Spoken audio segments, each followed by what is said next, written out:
¿Qué estudia la química analítica?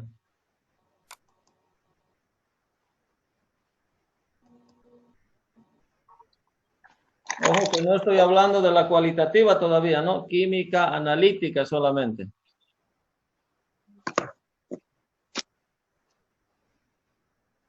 ¿Qué entienden de lo que estudiaron? Es la que estudia los componentes de la materia. ¿Ya?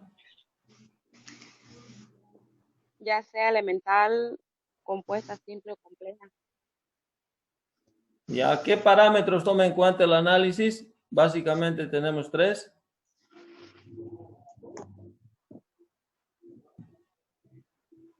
Identifica, separa y cuantifica, ¿no? Sí. Ya. Sí, nos dedicamos básicamente a la parte inorgánica. Como verán, el campo que abarca el análisis es demasiado grande. Por ese motivo es que la asignatura se clasifica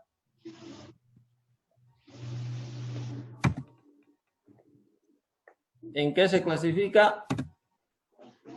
En Química analítica cualitativa, cualitativa, Ya, química analítica cualitativa y química analítica cuantitativa. ya. ¿Qué estudiará entonces la química analítica cualitativa? Ya.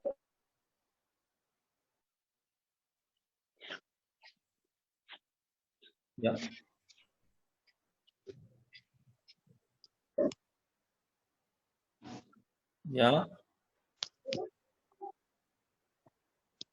Ya.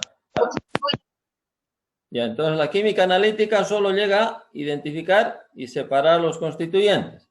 ¿Y qué estudiará la química cuantitativa?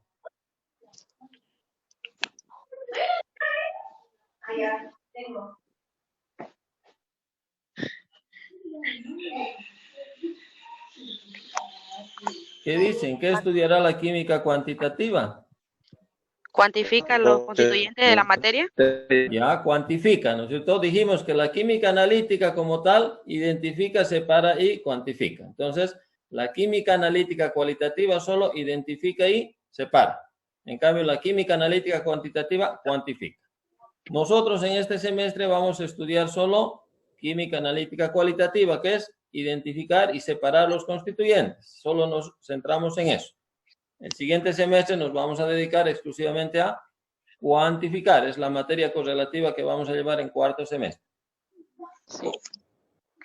Ahora, ¿cómo se clasificarán los métodos analíticos cualitativos? En 3. 3. Método físico, químico y físico-químico. Ya, entonces, toma en cuenta la propiedad química, física o físico-química de la materia sobre la cual nos basamos para hacer el análisis, ¿no es cierto? ¿Cuándo un método analítico cualitativo será físico?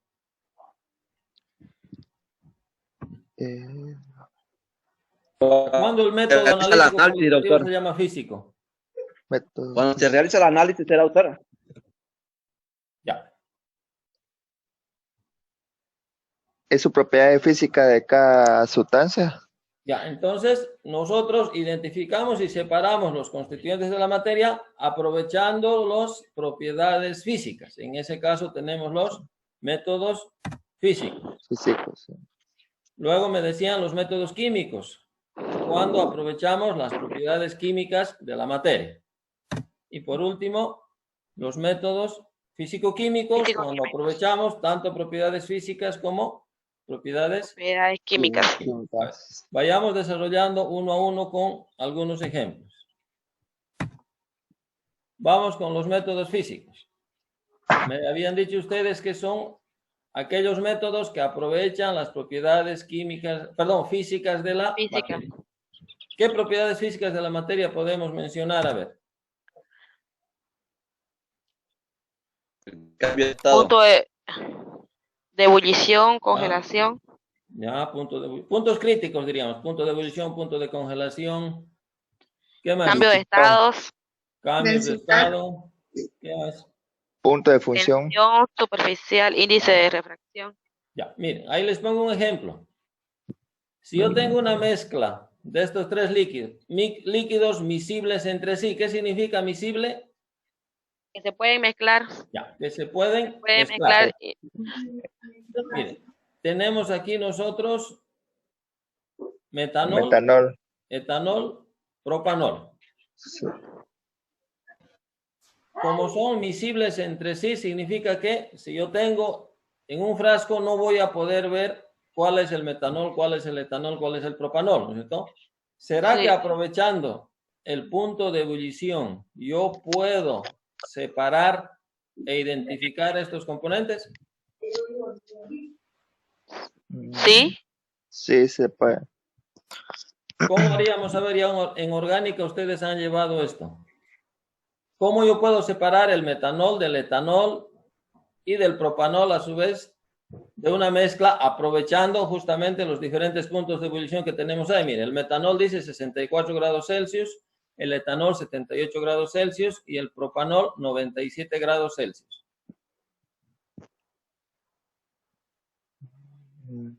¿Qué tendría que hacer? En orgánica, les vuelvo a repetir, han llevado esto. ¿Se acuerdan algo? Estoy hablando de la destilación fraccionada.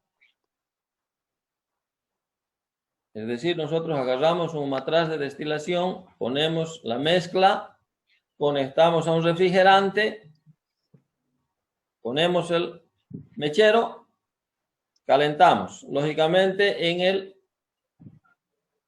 matraz va a estar un termómetro. ¿Qué ocurre cuando llega a 64 grados? Ahí, Se Está puede separando el identificar el metanol. El metanol empieza a hervir, se evapora, llega Ebullece. al refrigerante, que pasa en el refrigerante, se condensa y Sí. empieza a condensar y recibimos en un recipiente el metanol. Mientras no pasemos de 64, el único que va a hervir es el metanol. Cuando todo el metanol salga, el líquido va a dejar de hervir, lógicamente, porque para el etanol ya necesitamos más temperatura. Entonces, calentamos un poco más y, lógicamente, el recipiente donde recibimos el metanol, retiramos y cambiamos otro, ¿cierto? Cuando llegamos a 78, ¿quién empieza a hervir? el etanol. El etanol. Entonces, Etanol. el etanol Sí. empieza a evaporarse, se vuelve vapor, llega al refrigerante, se condensa y nuevamente tenemos. Y de esa manera, fíjense, solo con el punto de ebullición es separado metanol, etanol y lógicamente Etanol y propanol. lo que va a quedar Sí. en el matraz es el metanol. Miren, Propanol. fíjense, Etanol. solo con la propiedad física de punto de ebullición hemos logrado separar. ¿Y cómo identificamos? Justamente con la misma temperatura de ebullición. Eso está en los Sí. libros. Ahora, ¿será que se puede separar de líquidos no miscibles entre sí? Sí, Ya. Aquí tengo un ejemplo. Agua y aceite. ¿Qué significa no miscibles? Que no se mezclan, ¿no es cierto? No se puede Sí. mezclar. Ya. No se puede mezclar. Por más que nosotros agitemos, dejamos en reposo y nuevamente se separan. ¿Quién va arriba, quién va abajo? el aceite va El arriba. agua aceite va arriba. El aceite va arriba y el agua abajo. ¿Por qué será? Ahí tenemos nosotros. ¿Qué son estos datos que tengo ahí? Dice agua 1 gramo por ml, aceite vegetal dice 0,86 gramos por ml. Porque el agua es más densa que el aceite. Ya, entonces estamos hablando de la densidad. ¿Y cómo hacemos para separar dos líquidos no miscibles entre sí? Por la, Que están la ampolla de separados. Ampolla de decantación. decantación. Exactamente. Colocamos en una ampolla de decantación, lógicamente el líquido más denso se va abajo. Eso también han hecho en Orgánica 1. Me parece que en Química General también, en Inorgánica, saben manejar la ampolla. Incluso Sí. han hecho separación de líquidos con 3 capas, me parece, ¿no? Sí. Sí. Entonces, siguen ese proceso y nuevamente, solo aprovechando la propiedad física, la de la densidad y que la no miscibilidad, también podemos separar y estamos cumpliendo el objetivo de identificar y separar los Claro. constituyentes. Estamos haciendo el método físico. Pasamos al siguiente. Métodos químicos. Dijimos que los métodos químicos son aquellos que aprovechan las propiedades químicas de la materia. Básicamente aquí es todo lo que han venido haciendo desde primero, segundo y ahora en tercero, ¿no? Cuando hablamos de métodos químicos, ¿de qué estamos hablando? De las reacciones químicas. Químicas. ¿Cómo se clasifican básicamente los métodos químicos? Vía húmeda. Vía húmeda y vía Vía seca. ¿Qué significa esto? ¿Entienden? ¿Cuándo un método es por vía húmeda? ¿Cuándo es por vía seca?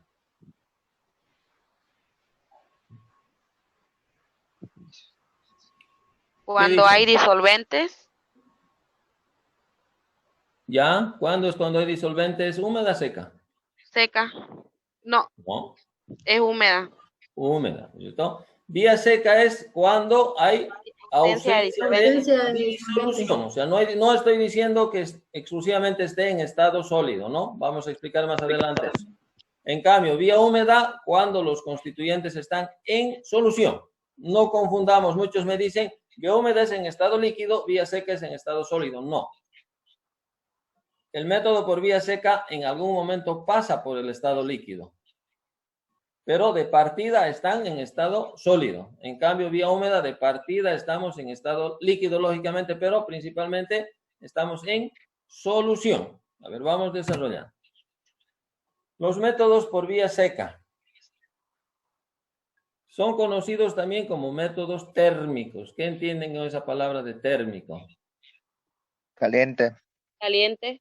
Ya, Calor. térmico necesita del calor. O sea, un Calor. método por vía seca sí o sí necesita el concurso del calor. Sin el calor no le va a pasar nada. Si usted tiene los reactivos en estado sólido, no van a reaccionar.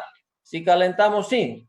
¿Qué hace el calor a un sólido? Recuerden a ver ustedes de química general. ¿Qué le pasa cuando se calienta un sólido? Se oxida.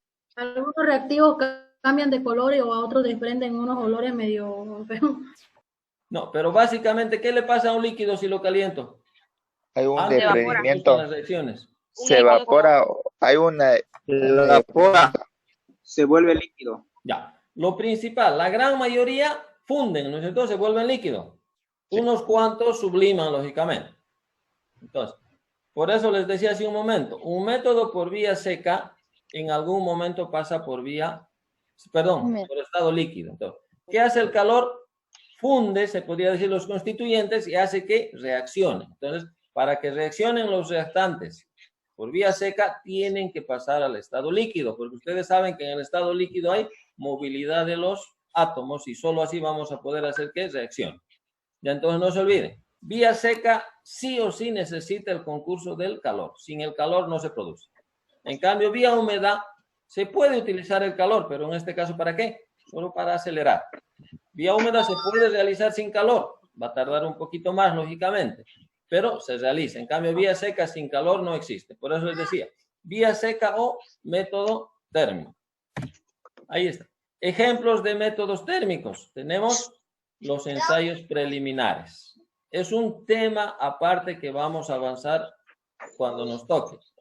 ¿Qué son los ensayos preliminares por vía seca? Justamente vamos a utilizar nosotros el mechero Bunsen para hacer diferentes reacciones de identificación. Entre ellos tenemos coloraciones a la llama, obtención de perlas coloreadas, manchas de metal de óxido, ensayos en tubo abierto, ensayos en tubo cerrado, ensayos con soplete sobre carbón. Entonces aquí vamos a ver unos cuantos ejemplos.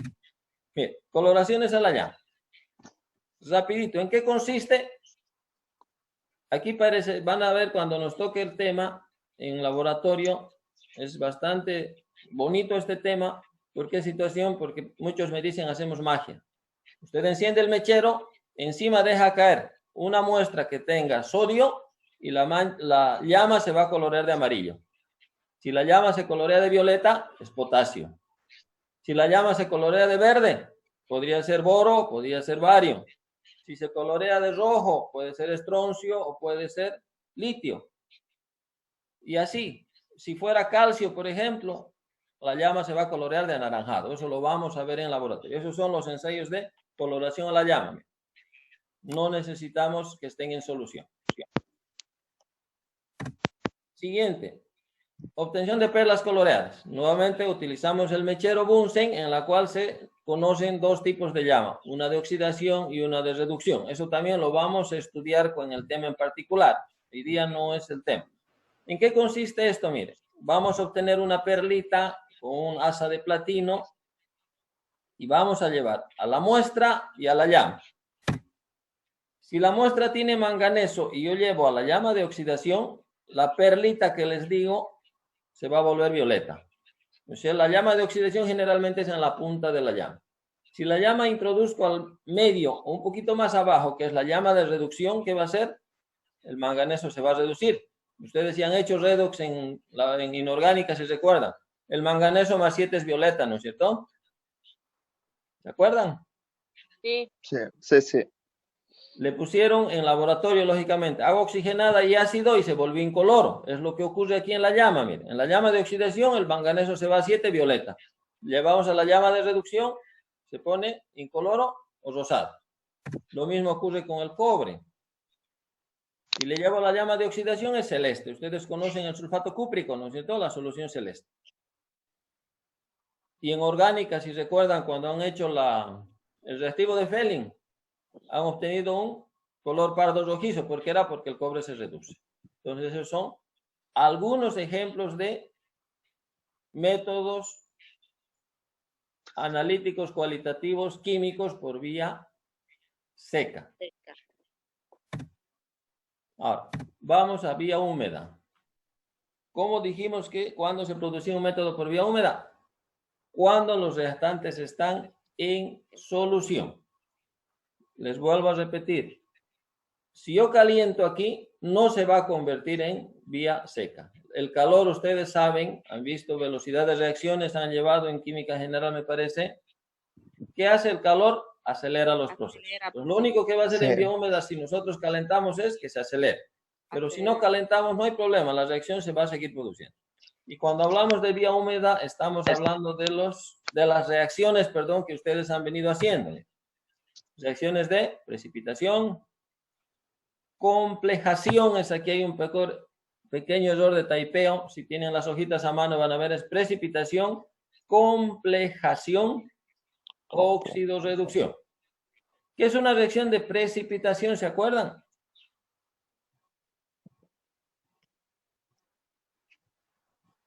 ¿Nadie? ¿Qué es la precipitación? Cuando obtenemos un sedimento. Ya. ¿Y una reacción de precipitación?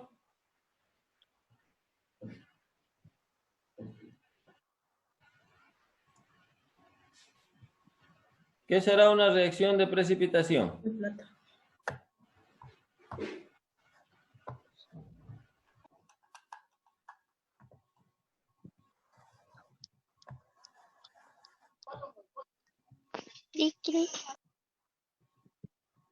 Esto también ya hemos hecho.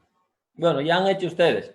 Han puesto nitrato de plata más cloruro de sodio. ¿Qué les ha dado?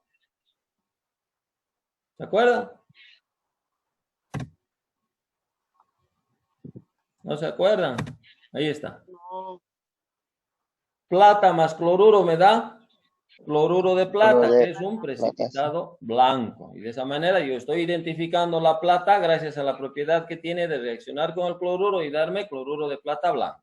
Otra reacción, complejación, que también vamos a hacer en laboratorio. Es otro tipo de reacción. Si yo al cobre, al sulfato cúprico, lógicamente, le pongo amoníaco en cantidad suficiente, primero me va a dar un precipitado celeste, que ustedes ya lo conocen, lo han visto. Si vamos a seguir añadiendo amoníaco, ese precipitado celeste se convierte en un complejo azul intenso. Es otro tipo de reacción por vía húmeda. Bueno, y por último, lo que más les gusta. Es lo que más les gusta, ¿no? Lo más difícil. No, lo más facilito van a ver cuando nos toque el tema. Son las reacciones de óxido-reducción. ¿Qué es una reacción de óxido-reducción? ¿Se acuerdan o no se acuerdan? Eso sí saben. No nos acordamos. ¿Por qué? Pues es el tema más adulado de ustedes.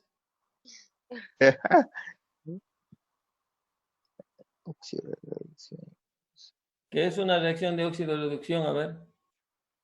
¿Nadie se acuerda?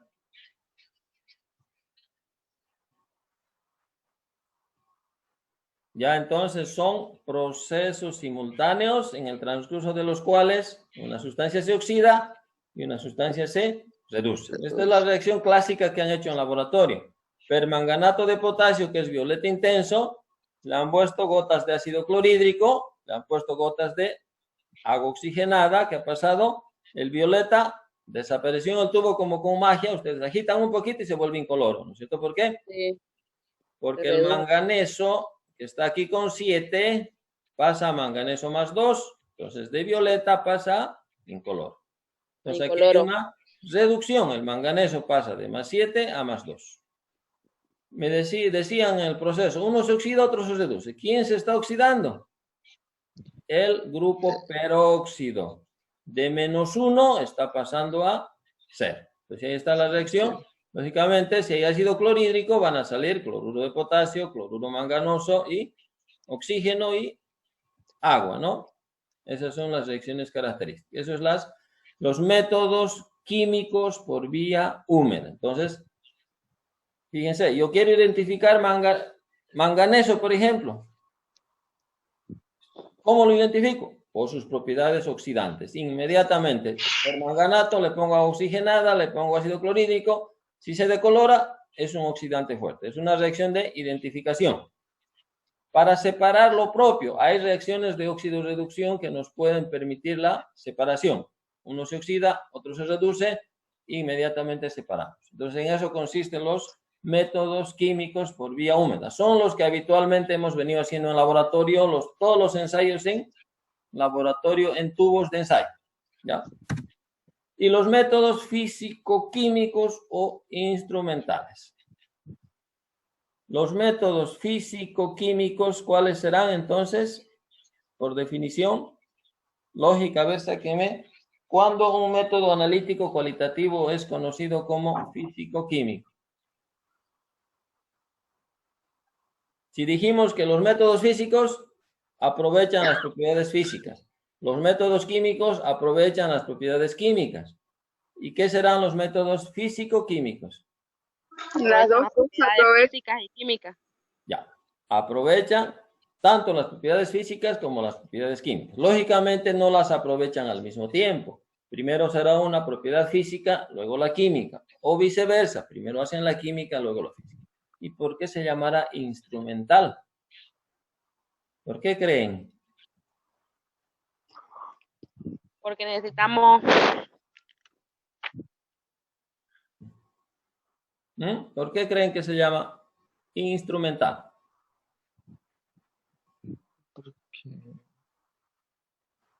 Ambos componentes. ¿Por qué necesitamos? Porque necesitamos equipos e instrumentos para poder realizarlo. Exactamente. Mientras que nosotros para métodos químicos solo tubos de ensayos, goteros, pipetas. En el método físico posiblemente algún material de laboratorio. Pero para el método físico-químico necesitamos equipos más complicados. Fotocolorímetros, espectrofotómetros, posiblemente colorímetros, pHímetros y ese tipo de equipos. Por eso se llaman instrumentales también. A ver, un ejemplito aquí. Determinación de metabolitos en líquidos biológicos. Es lo que básicamente vamos a hacer cuando seamos profesionales y nos dediquemos al área de la bioquímica. ¿Qué significa eso? Vamos a trabajar en un laboratorio. Es lo que decíamos la anterior clase, si recuerdan, ¿no? Cuando uno se sale profesional, farmacéutico, bioquímico. Los farmacéuticos trabajan en una farmacia, en una industria farmacéutica, pero los bioquímicos, ¿qué hacen? Trabajan en un laboratorio. ¿Y qué hacen en un laboratorio? Tomar muestras. Toman las muestras del paciente que viene y procesan las recetas o las órdenes del laboratorio del médico. Por ejemplo, le dice, hemograma. O le dice, habremos metabolito. La prueba más pequeña que se hace es glucosa. Es un metabolito. En líquido biológico significa que yo puedo determinar, si me piden glucosa, puedo determinar en sangre, en orina o en cualquier líquido biológico. Ya. Veamos, ¿cómo se hará en sangre, por ejemplo? Para un poquito entender el método físico-químico.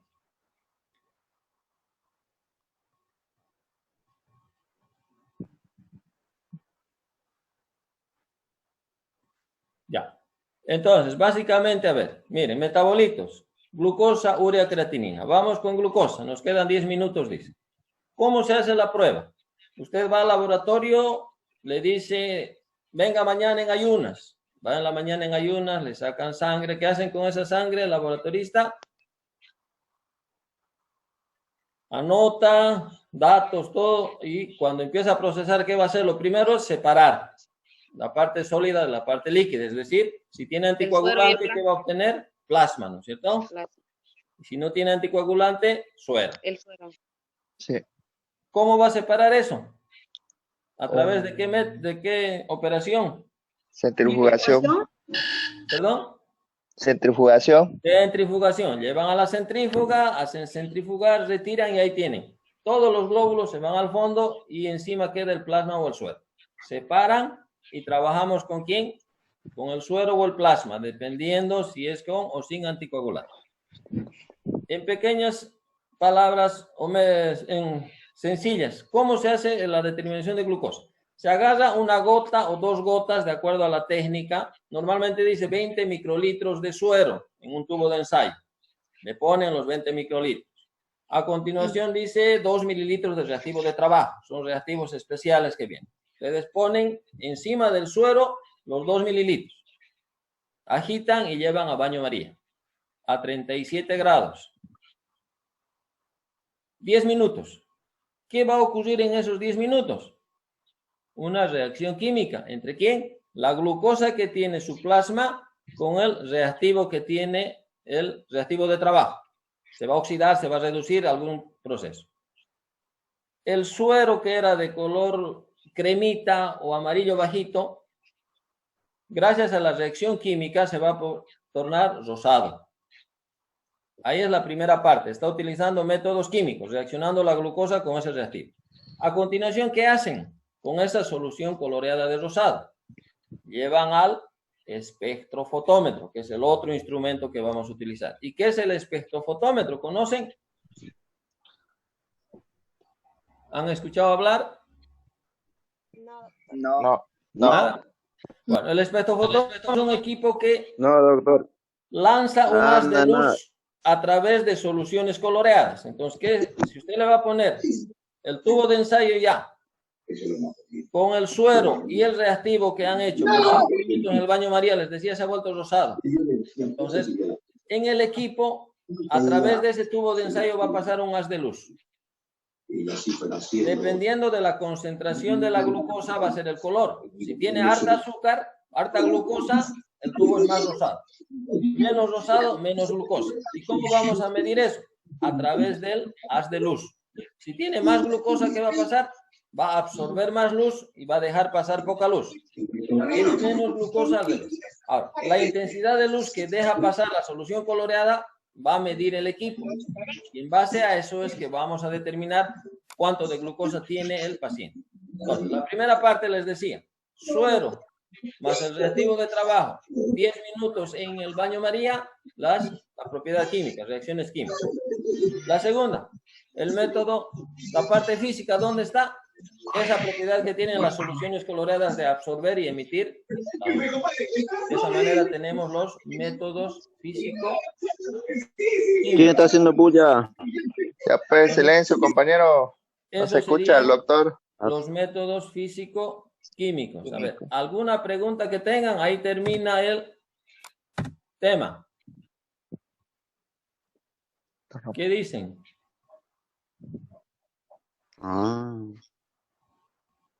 Interesante. Está interesante el tema, doctor. Bueno, es el primer tema, ¿no? Es más que todo introducción nomás. Básicamente aquí tenemos que saber que estudia la química analítica, cómo se divide, cualitativa, cuantitativa, y cómo se clasifican los métodos analíticos cualitativos, que es lo que hemos estudiado. Nada más. Ese es el primer tema. Doctor, para aprobar su materia, ¿qué hay que saber?